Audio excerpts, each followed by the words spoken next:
Good morning, Rabotai. Welcome to Breakfast in the Class. Breakfast in the Class today is dedicated in loving memory of Vanessa's mother, Diana Cohen. Alea Shalom Lishmat Diana, Bat Sophie Charles, sponsored by Vanessa and Joe God. Also dedicated in loving memory of Nurit Roshan Zamir Lilu Nishmat Nurit Nushafarin Bat Hanon Ve'Yehuda, sponsored by Asher Roshan Zamir. Also, the weekend Breakfast in the Class is dedicated in loving memory of Nishmat Joseph Major, Yosef Ben Rina Victoria, Alav Shalom, my father's favorite parasha, Ani Yosef, and for the Askara of our grandfather Morris H. Levy, Moshe Ben Victoria, sponsored by Reina and Ezra Cohen, and Raquel and Gabby Habert, Azaku Baruch.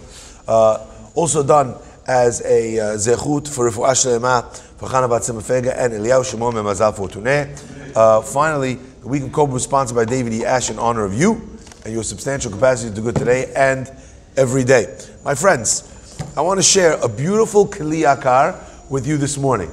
And I think as well, I want to offer along with this this Dvar Torah, I want to offer a tefillah, a prayer, and a blessing, Be'ezrat Hashem. The Pasuk tells us that when the Jewish people came down to Egypt, after the drama and the saga of Yosef is finally over, they come down to Egypt. And the Pasuk tells us that they entered into the land of Egypt. And the Pasuk uses a curious language. Kol hanefesh habal Yaakov. All of the soul, not hanefashot, kol hanefesh, all of the soul that came liYaakov with Yaakov before Yaakov the Mitzrayim to Egypt, Yotze'ei Yerecho,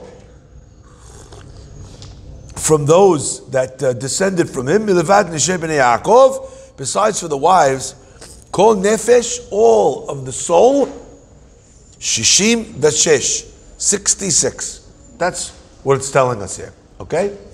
How many are there when they come into Egypt? Well, there's 3 already in Egypt. 70. Yosef, Menashe, and Ephraim. That's 69. And when they enter into the walls, right between, as they're passing through the walls, between outside of Egypt and entering into Egypt, the final number, 70, is born. And who is she? Yocheved. Excellent. Yocheved. What Adina is asking is a very famous question. Why don't we count Asenat? That's a big question. Asenat, according to the many opinions in the commentators, was actually the daughter of Dina, which means that she's one of the, she should be counted as one of them. Sorry? She was there. So was Ephraim and Menashe. So it should be, when they get to Egypt, the number should be 71, magic number. It's a very interesting question, because again, remember, even though the paternal father was Shechem, is that the reason? Maybe that's the reason, right? Because Kodem Matan Torah, the Yahadut would go the other way, after the father. So maybe that's part of the reason. Either way, not to get into that concept and that question. Now, my friends, I want to focus in on that, and I want to read you the language of the Kli Yakar. Listen to the Kli Yakar. He says as follows: Kol hanefesh habal Yaakov, af al pi shayu nefashot rabot. Even though there were many different souls, mikol makom, still kara'am kulam nefesh. We called all of those souls nefesh, one soul. Why? Before this point, hayu ha'achim mitkanim beYosef. The brothers were jealous of Joseph. Vehayu nefashot chalukot. They were separated souls because of their jealousy and their hatred. Ve'achshav, but now, na'asu la'achadim, they become one. V'sara lekinatam. And their jealousy and their hatred went away.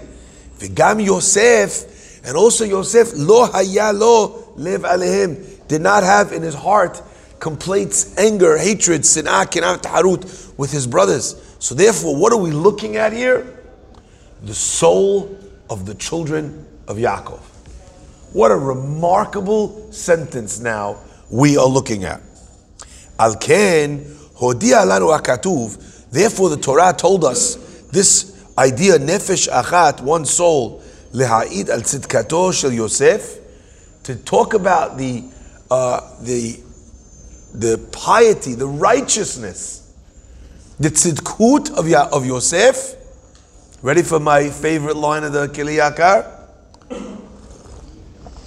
It's telling you one soul, so you know the righteousness of Yosef.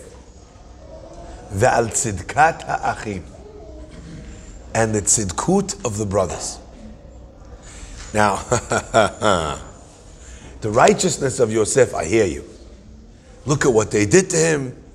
Look at what they put him through. And he's willing to forgive. And he feels one soul with everybody else. Okay, call that the righteousness of Joseph. Ve'al tzidkat ha'achim. You want to tell me the brothers, they were better than they were before. Fine. They sold their brother. You're talking about the tzidkut of the brothers? What's going on over here? So I want to share something that I think is very powerful. Okay? And I think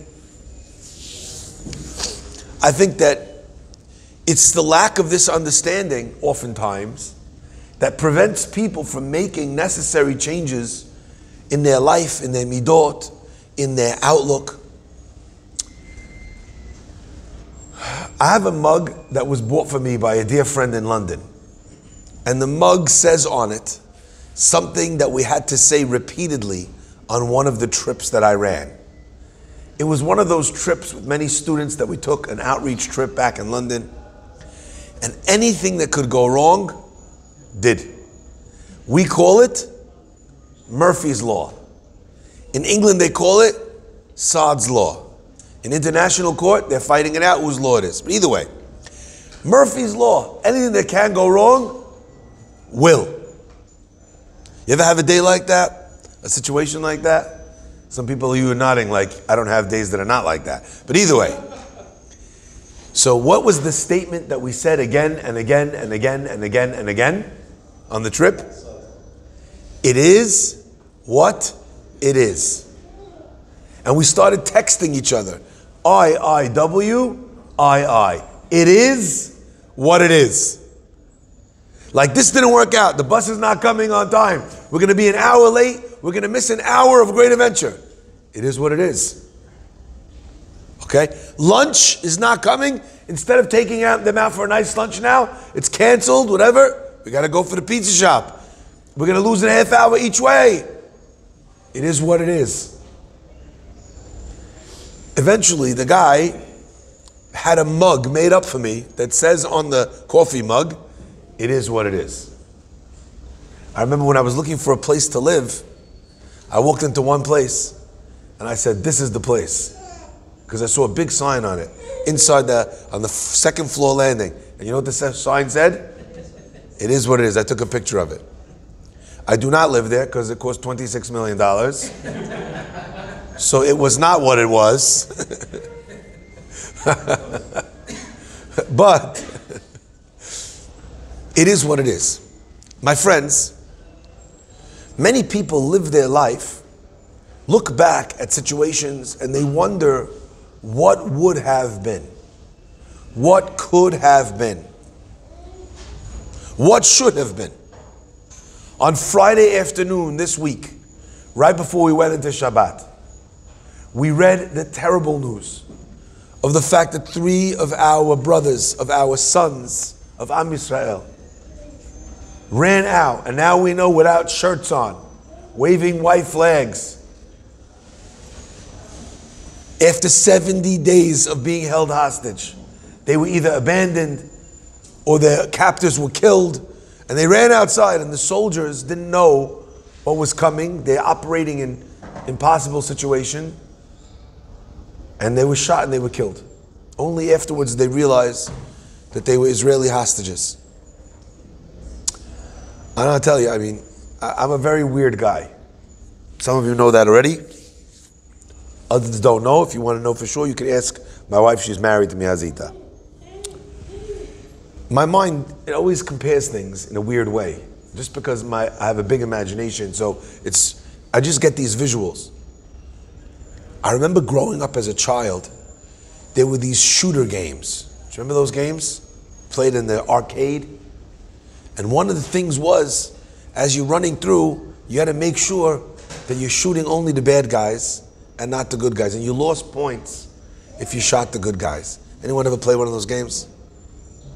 And I was just thinking to myself, it like as soon as I saw the news, like flashed to my mind, how sometimes there's a swarm of people. Your eyes are not operating that fast. And if you don't shoot, you're shot. And that's just in a game. And you're already getting anxious and you're making these mistakes. Imagine the mistake is not points. The mistake is whether you go home. Now imagine the fact that in Shajaya, in these places, these terrorists are sending out Hamas terrorist fighters. All of them are fighting in civilian clothes. You're not fighting against a people who's courageous enough or brave enough to fight you in a uniform. Only one day before that, there was a courtyard set up with mannequins dressed up in children's clothes, babies lying on the ground, with bombs mixed in amongst a scene that was designed to make them think that they were seeing hostages. And they had a speaker playing Hebrew words. This is what they're up against, the sickest, twisted people in the world. They're being trapped and tricked every corner that they turn. Soldiers are dying left, right, and center. So you take an 18-year-old kid, a 19-year-old kid, and you send them in, and all of a sudden someone comes running out. You don't have a second. There's no time to ask. It's not whether it was the right thing or the wrong thing. But my friends, it's the most painful thing ever. But like Netanyahu said yesterday, it is what it is.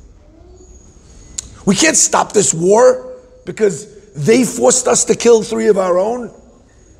We can't stop hunting the people who told us again and again, we're going to do this again and again and again and again. October 7th is going to happen 1,000 times. Sometimes we don't get to choose the situations that we most regret. It is what it is. We made a terrible mistake and we will have to live with that forever. And I'm so proud of our army that instead of pointing fingers at other people, Galant, true to his name, a gallant gentleman, stood up and said, it is my responsibility. It's the IDF's responsibility that this happened. And even if there's nothing we could have done, we take responsibility, we take ownership. We'll learn whatever lessons we can. We'll call the family, we'll beg for their forgiveness, we'll cry at their feet. But what do we need to do now that we are here? You have people who messed up their marriage. Not necessarily in a sleazy or horrible way. Because they were insensitive, because they didn't care, because they always put themselves first. Now they're in a situation where their wife asked them for a divorce, or they want to give their wife a divorce. Now the guy all of a sudden comes crashing down. The woman, all of a sudden her life came crashing down. The embarrassment, the this, the that, the kids, the house, the split, the money. And now they're sitting there all day long beating themselves up.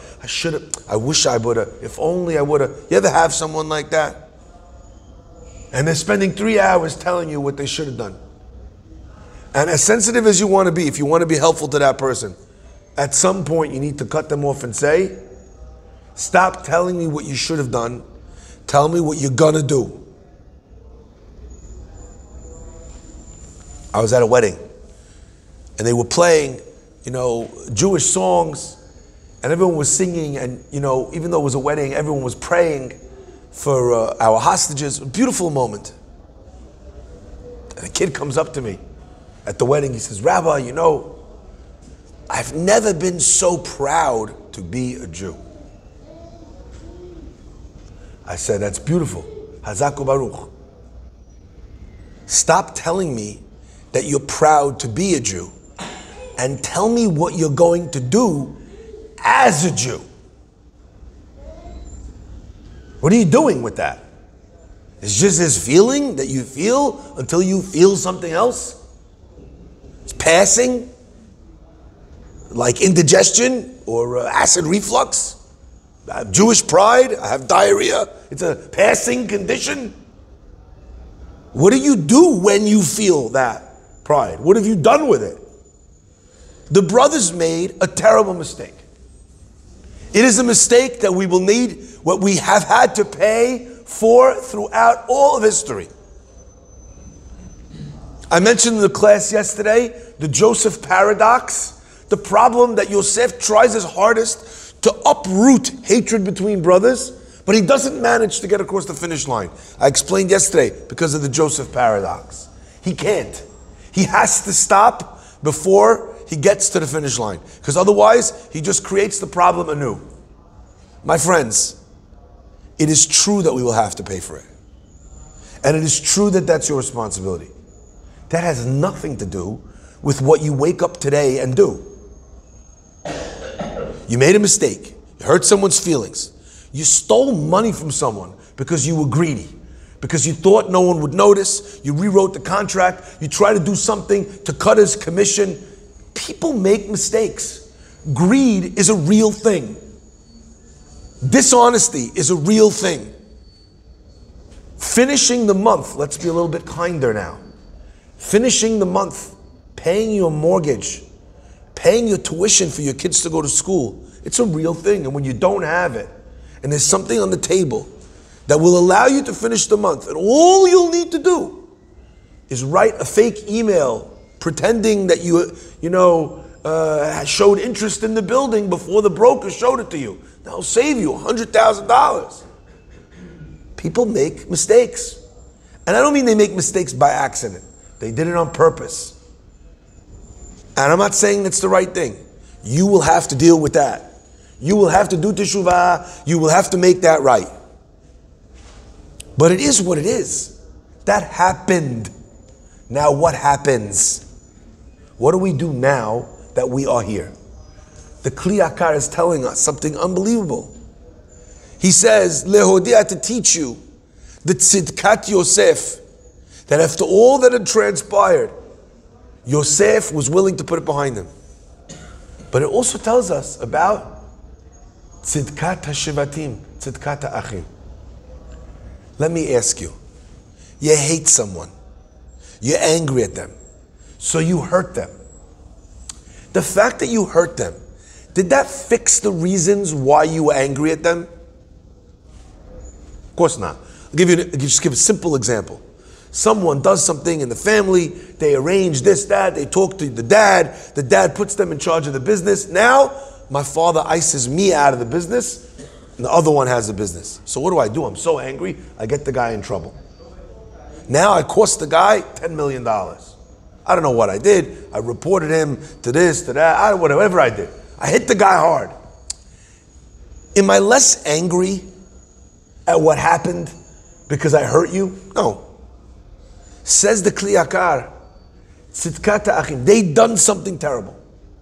But there was still those feelings that they needed to uproot. And may I add, in the eyes of family members who are fighting, how many times do you find a family member who fought, who did something, who says, you know what, I was wrong? That's pretty rare, isn't it? It's pretty rare. What do most people say? Look, I did it, but you have to understand. To quote such moral, high-standing people like Claudine Gay, like, genocide is a bad thing, depending on the context. Like, you have to understand, Rabbi. You know what he done to me before I did that. It's not like I did that in a vacuum. Right? Tzidkat Hashivati means that, you know what most people would have done even after hurting their brother? When Yosef does what he does, what do they say? Look, you see, I was right to do what I did. Look at how he treated us when we came to Egypt. He called us spies. He played this whole game with us. The guy's a monster. They double down on there. The pasuk here is telling us something different. It's telling us nefesh achat. There was one soul at this point. Because at a certain point in the fight, everyone stopped, looked back and said, you know something? I don't want to do this anymore. It is what it is, but I don't want to do this anymore. Can I coin a new phrase with you today? It is what it is a factual statement. But just because it is what it is does not mean it has to stay what it was. That's the new t-shirt someone should make me put on a mug. Just because it is what it is doesn't mean it needs to stay what it was. Israel is presenting a new idea that America doesn't seem to understand. Yeah, we're going to take Hamas out. Obviously, we're going to put the PLO back in. Really? How did that work out? We've tried that. For how long? Decades. Israel is suggesting we have lived with terrorists for this amount of time. We're not doing that anymore. We're not doing that anymore. Just because it is what it is doesn't mean it has to stay what it was. You're in a situation, you're upset with someone, you're in a fight with your family.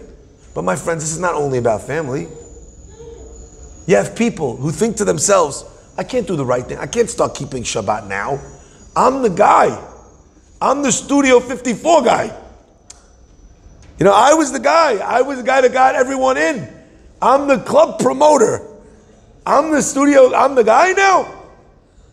You want me to keep Shabbat? I'm the guy that everyone called for the rezos to go to Nobu, to go to Nello's. I'm the guy who was the food critic who always talked about how terrible kosher food is. Now I'm going to do that. My friends, it is what it is. Don't mean it's got to stay what it was. Every morning a person wakes up and they can ask themselves a simple question. What do I want to be today? I don't care if you didn't go to Shacharit 5,000 days in a row. Can you go today? We have in this community, Baruch Hashem, a packed synagogue on Shabbat. I'm sorry. I'm a rabbi and I'm greedy. Hand on my heart. I said before, people are greedy in business. I'm a rabbi, I'm greedy. You gave me Shabbat, it's not enough. I want you during the week. I mean, I think that's a good thing. The rabbi who wants to see his people more often. They tell the terrible joke about the rabbi who stands up at the end of Yom Kippur and says, Rabotai, Kal Nidre next year at 6:24 p.m. Come on. You go to synagogues, closed for the holidays. Guys, I want more. I want more. You used to go to shul. Rabbi, I used to go to shul. I used to put on tefillin. Okay, and then what? Then you stop putting on tefillin. And what do you want to do today? That's what the Kli Yakar is teaching us. That broken souls can come whole again. That broken families can come whole again. That a broken neshama, you know you're not supposed to do that. The rabbi said something. It hits you where it hurts. Bar Minan, your mother, your father, someone passed away. At the Shiva, you thought, you know what, I want to do something more. Le'ilui nishmat my father, le'ilui nishmat my mother. And then what happened? Shiva was over, you didn't tell anyone, you said that in your heart. And you know what? It kind of slowly fading away. Okay, now's the day. Today's the day. You heard this recording? I'm putting you on notice. This is Hashem telling you, pay up. You promised me. Let's go. Who you were yesterday is not who you were tomorrow. My friends, I'll end with this. I went to yeshiva with a boy. This boy had 21 kids in his family. Okay? Not his cousins. They were 21 siblings. And he told me at the time that none of those kids were twins, triplets, quadruplets. That means the mother gave birth 21 times. I said, holy cow. How old is the oldest kid at the time? I think it was 23 years old. The name is Fishman. I went to yeshiva with the boy. His first name was Chanoch. Anyone who knows Chanoch Fishman, who hears this, could actually call him up and ask him this question. It may not have been 23, it may have been 24 years. May have been 25 years. Basically, she was pregnant for the 70s and the 80s, yani. Right? He told me his mother used to go to Macy's, and the woman would say, "You want this dress? You like the dress?" She says, "What size?" She says, "Whatever size you have." I could have had it all. Listen, my friends, they could not fit in a car, so what did they have? They had a school bus. A school bus. Insurance was so expensive that the father became a person who sold health insurance. So he could get the cheapest deal as a purveyor of health insurance. All this is true. But let me tell you the best part of the story. So I asked the guy, I'm like, "You have 21 kids. You know, do you have no space to breathe? You know, it must be very difficult." Kid says, "No, what are you talking about?" Listen to this. This is one of the most beautiful things I've ever heard in my life. And Chanoch Fishman, wherever you are out there, I want you to know that I still remember it from when you told it to me way back when we were kids. He said, at 9 o'clock, I don't remember the exact time, it may have been 8 o'clock, a certain time, 9 o'clock at night, he goes, "I kick everyone out of the dining room, I put my mattress on the table, and the dining room's mine." Hadda was telling me, very proudly, that he had his own space. What was his space? A mattress on the dining room table. In his world, that was space. And that was enough. You could have a parent who has a mansion, and the kids still feel like they have not enough room. Everyone's in my face. I need my own wing, okay? And you could have 21 kids living in a house where the kid's bedroom is the dining room, and the kid could feel okay. And he doesn't resent his brothers and sisters. And you have this mitziyut of nefesh achat. We like to think that it is what it is means that there's no way. Listen, I have this many kids. I do not have a big house. So what do you want from my life? It is what it is. The kids are going to fight. It don't have to be that way. It can always be another way. To tell you the tzidkut of Yosef, and to tell you the tzidkut of the achim, of the brothers. Baruch Hanai Le'olam. Amen.